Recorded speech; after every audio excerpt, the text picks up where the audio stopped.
Bonjour à toutes, bonjour à tous, bienvenue sur Radio One, émission spéciale municipale du côté d'Agde. Aujourd'hui, bonjour Thierry Gobert. Bonjour. Merci d'avoir accepté notre invitation. On commence tout de suite avec une première question. Pourquoi vous avez décidé cette année d'être candidat au municipal à Agde?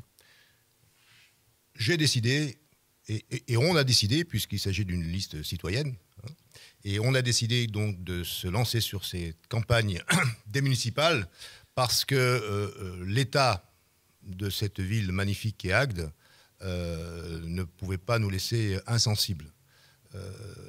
Il y a une ville aujourd'hui magnifique de par son potentiel, que ce soit son environnement, que ce soit les personnes qui habitent, que ce soit son histoire et sa culture. Et aujourd'hui, nous sommes dans une ville en véritable régression, à la fois sur le plan économique, puisque nous avons aujourd'hui sur le bassin d'emploi d'Agde 15,7% de chômage, dont 30% de chômeurs longue durée. Nous avons un centre-ville qui s'est complètement écroulé et nous avons un tourisme qui continue à fonctionner sur le modèle des années 70.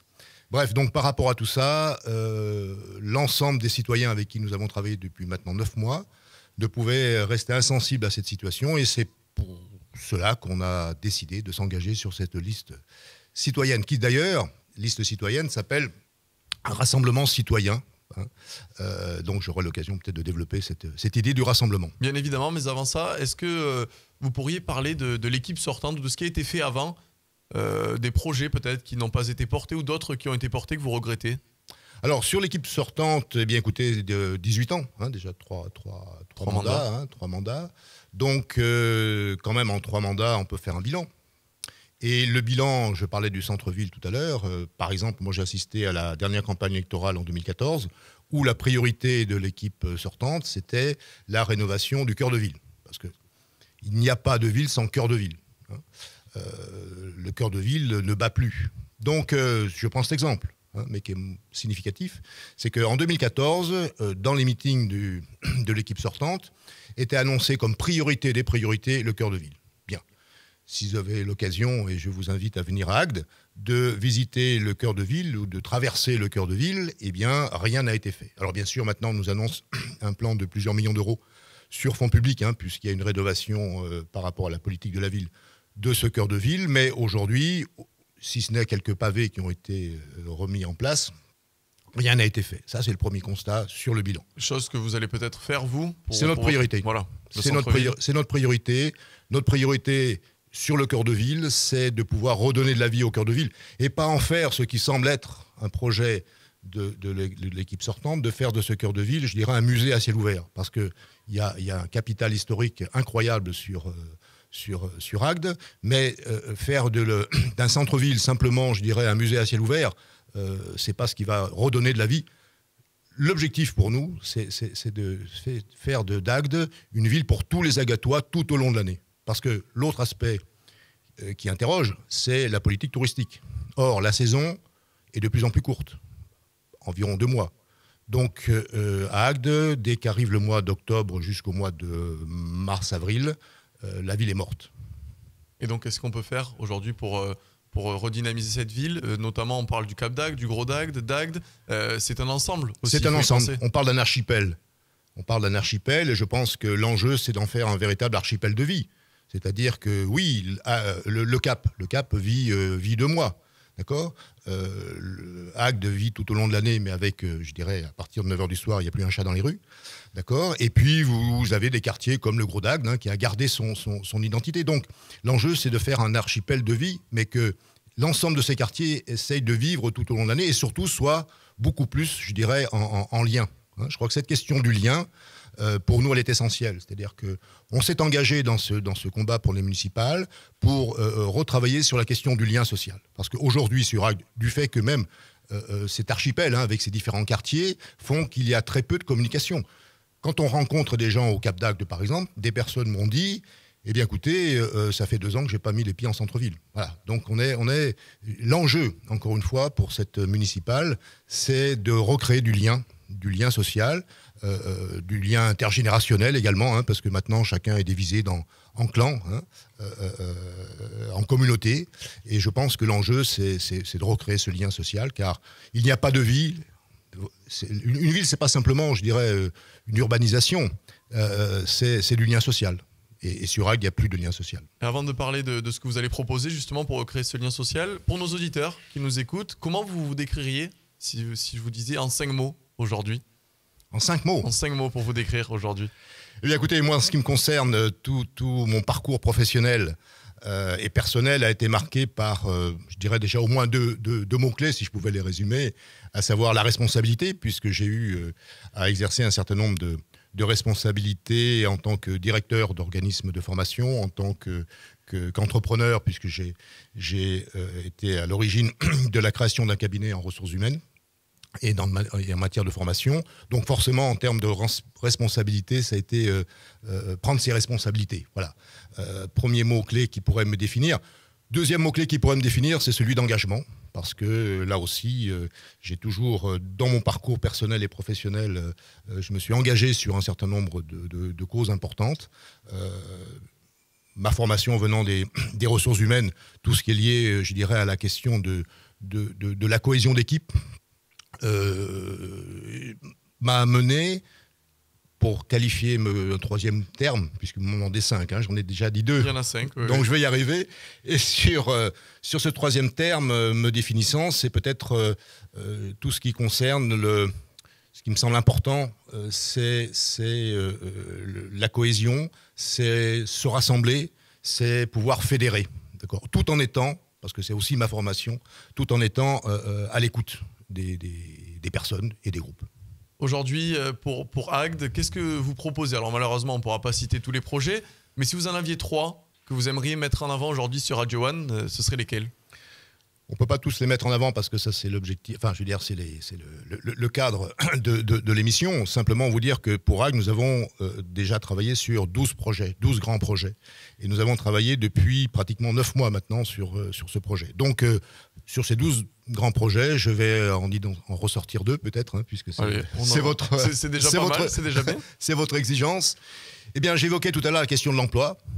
Je pense que l'emploi pour nous est essentiel. Il ne peut pas y avoir de justice sociale, il ne peut pas y avoir de cohésion sociale si, je dirais, il y a ces questions d'emploi qui posent des vrais problèmes sur Agde. Et donc la question de l'emploi sera au cœur de notre projet. Et la question de l'emploi, c'est sortir, une bonne fois pour toutes, sortir de la fatalité des emplois saisonniers. Quand on interroge l'équipe sortante ou les autres candidats, il y a une sorte de fatalité, à savoir que sur Agde, nous sommes dans une zone, je dirais, touristique, donc tourisme égale emploi saisonnier, c'est comme ça, c'est la fatalité. Non, ce qu'on souhaite, nous, c'est travailler d'une part sur un allongement de la saison qui permettrait aux saisonniers d'aller simplement plus loin que simplement des contrats de 3 mois. Ça, c'est une chose. L'autre question sur les saisonniers, c'est la question de leur qualification, c'est la question de leur formation. D'accord ? Ça, c'est sur l'aspect des saisonniers. L'autre aspect fondamental, c'est on souhaite développer ici, sur le territoire agatois et sur le bassin d'emploi Agde de Pézenas, les dispositifs qui ont fait leurs preuves par ailleurs, les dispositifs qu'on appelle les dispositifs territoire zéro chômeur longue durée.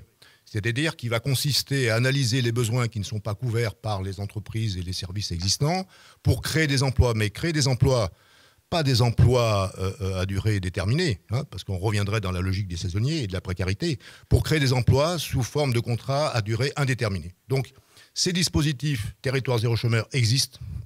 Il y a une loi d'expérimentation qui a été mise en place pour cela.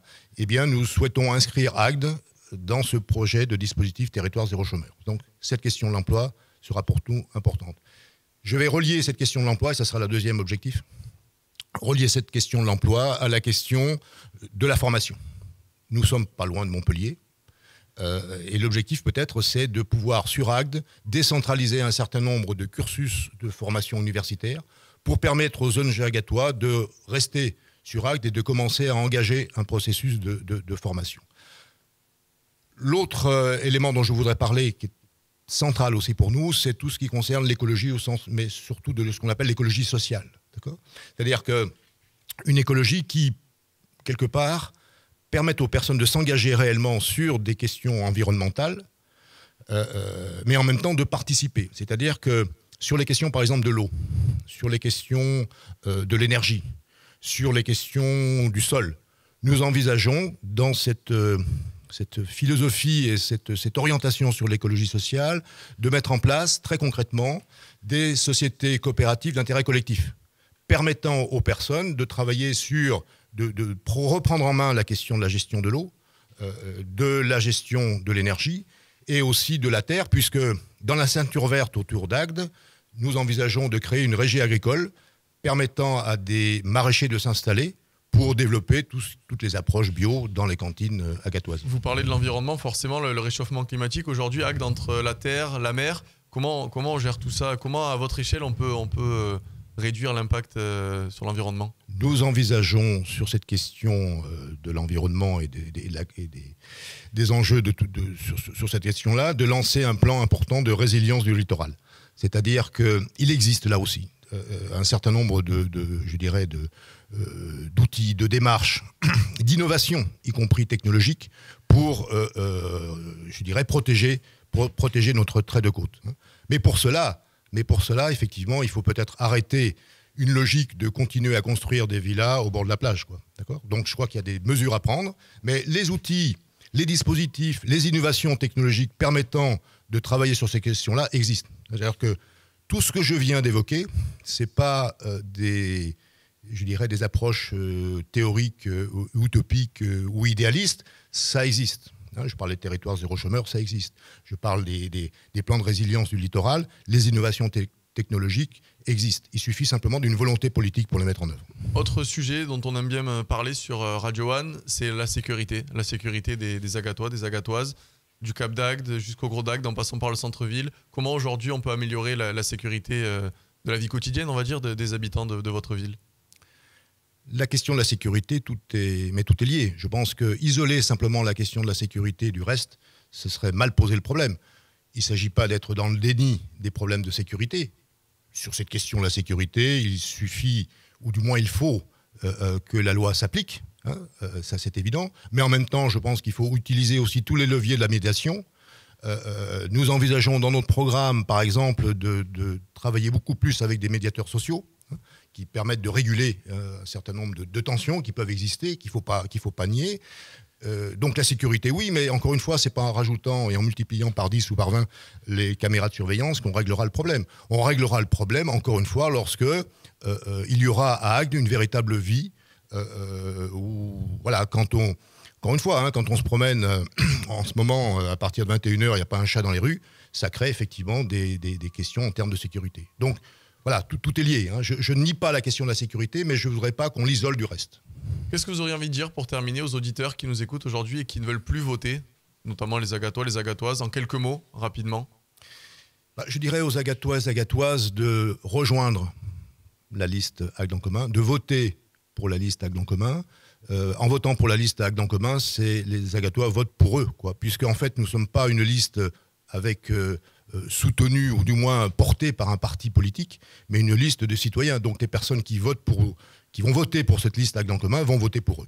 Très bien. Merci beaucoup Thierry Gobert d'avoir accepté notre invitation et d'être venu répondre à nos questions. Et merci à vous.